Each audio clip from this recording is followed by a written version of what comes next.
Hey everyone, it's Abby. I just got these super cute resin moon and cat pendants in the mail, and I cannot wait to wrap it up in a cute little silver swirl design. So for this pendant, I'm going to be using a 10-inch piece of silver. If you're using silver plated, you'll just want to skip the hammering step so that you don't damage your wire. And also I'm going to be grabbing some silver beads, 2mm, 3mm, and we have our wire cutters, chain nose, and round nose pliers. So to get started, I'm just going to use the flat end of my wire and grab my round nose pliers. And since I'm using silver wire, I can pinch the end a bit. If you're using plated wire, you want to skip this step and just go straight into making your swirl without this pointed edge. So I'm just going to gently grip my wire and make a super cute little swirl. I think like that should be good. And at this point, if you're gonna do the hammering step, you're just gonna hammer on the back side of this. Let's figure out which one is the back side. I think I want it to go there. So we'll flip it over. And the reason we hammer on the back side is so we don't get any of the hammer marks on the front side of it.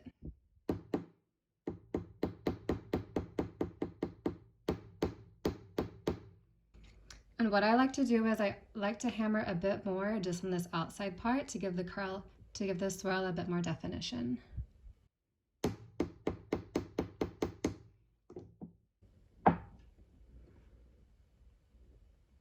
All right, there we go. A little piece hanging off, so I just want to squeeze that in and reshape it with my pliers. So at this point, we're going to grab our moon. And I'm going to hold mine upside down because I want this swirl to be facing like that. And I'm gently just going to pull the wire back. I'm pinching really hard with this hand to keep that swirl in place, and I'm squeezing this against the moon. So at this point, I'm going to gently move my wire in, and I want this to have a nice curve going up. So in order to do that, see if I can show you guys. I'm kind of twisting and shaping with my thumb.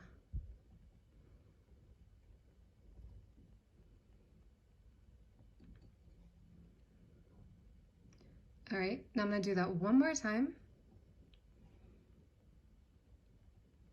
And in order to keep this wire curved up, I'm kind of pulling it straight across the back and then down.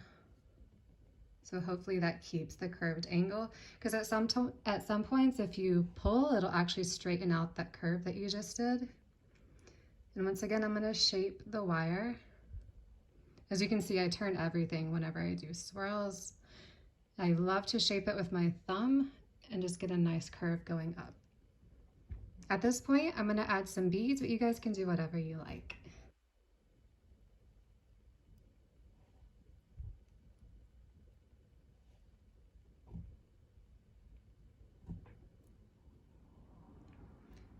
So now at this point, I'm going to wrap it around one more time.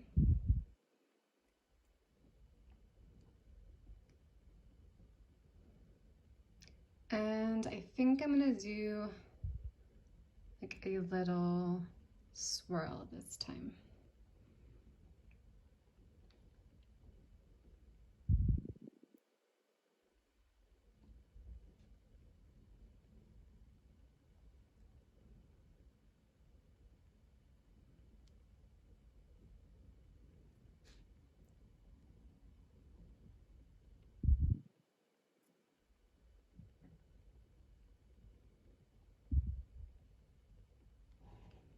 All right.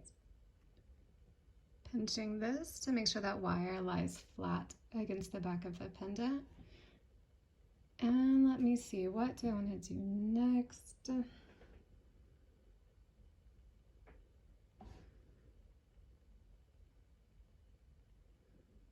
right, I'm just gonna take a quick pause and think of how I want to finish this. It's always at the end where we make the dumb mistakes and it ruins the complete design. So I'm just gonna take a few moments to reflect and figure out what I want to do, and I'll get back to you guys in a minute. So what I think I want to do is I think I actually want to go ahead and push this wire through the hole. That way we can go ahead and make our bell, and we'll be able to finish with a cute little swirl like this.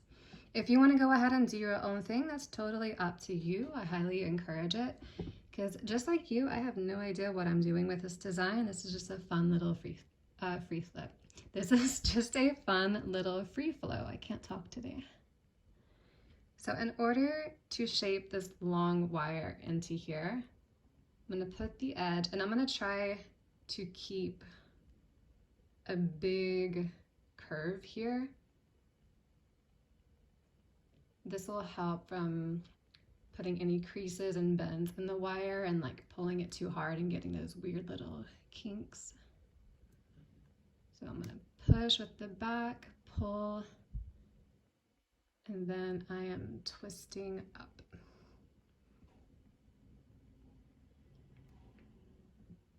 All right, same right here. I'm gonna hammer the bell just because I like that style. If you don't need to do that, or if you're working with silver plated wire, you can totally skip this step.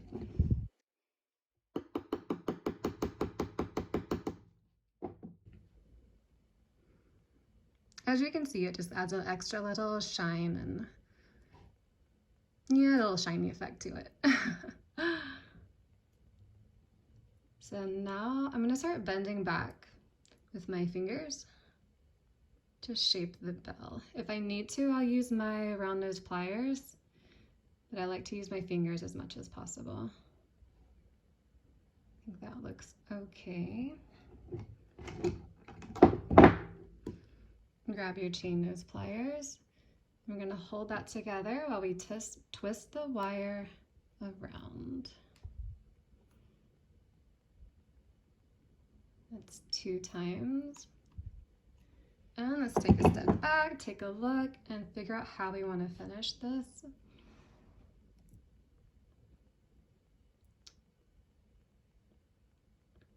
So I think I'm going to wrap one more time like this, and then finish with a swirl. Let's see what that looks like. I'm going to curve the wire with my fingernail.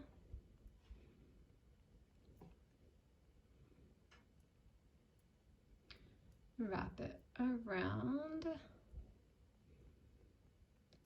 And go ahead, start pulling and shaping the wire so that it's nice and curved.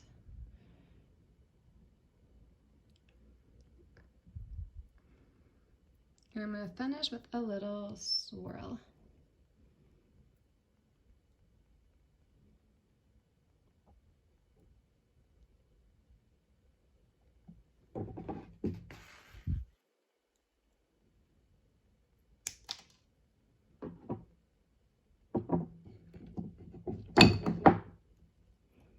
So I'm just going to take my round nose pliers to try and pinch in that end, just because I'm not using plated wire, I can do that.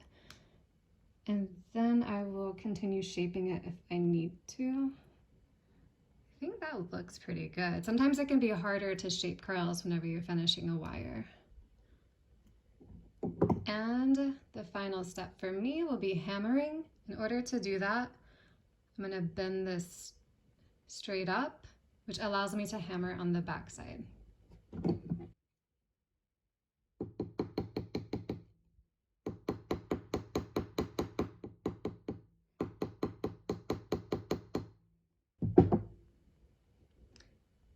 And just push it back in with my thumb.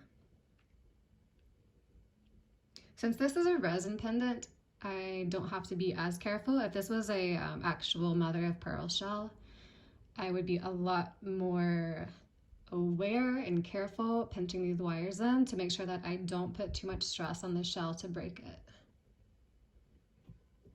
So There is a cute little fun swirly design for you guys. I may even oxidize this one, I'm not sure. I think that would look really cute with the white and black cat. But I hope you guys enjoyed this, and I want to wish you guys a magical day. Thank you so much for watching.